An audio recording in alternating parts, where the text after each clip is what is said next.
Understanding blush and bronzer in English. Hello, everyone. Welcome to our English learning channel. Today, we're going to explore a very interesting and colorful topic: blush and bronzer. These are two common terms in the world of cosmetics and makeup, but they can also be fun and intriguing to learn about, even if you're not a makeup expert. So, let's dive into what these terms mean and how they are used in everyday English. Blush is a cosmetic product used to add a pink or rosy color to the cheeks.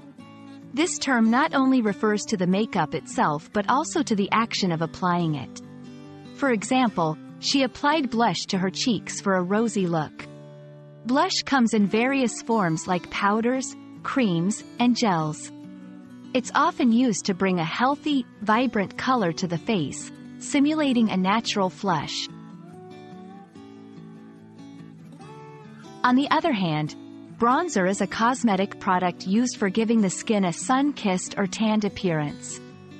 Unlike blush, which adds pink or red tones, bronzer typically has brown or gold tones.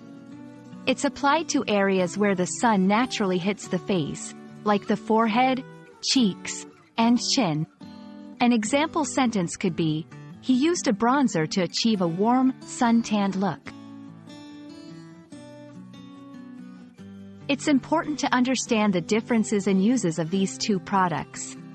While blush is focused on adding a pop of color to the cheeks, bronzer is used for adding warmth and contouring the face. Some people use them together for a complete makeup look, while others may choose one based on their desired effect or skin tone. Interestingly, these makeup terms have also found their way into everyday language. For instance, blush can be used as a verb meaning to show shyness or embarrassment, as in, she blushed when she received the compliment. However, bronzer doesn't have a similar linguistic versatility and is mostly restricted to its cosmetic meaning. That's all about blush and bronzer. I hope this video has been informative and fun for you. Understanding such terms not only expands your English vocabulary but also gives you a glimpse into cultural aspects like makeup and beauty standards. Don't forget to like, share, and subscribe for more interesting English language content. See you in the next video.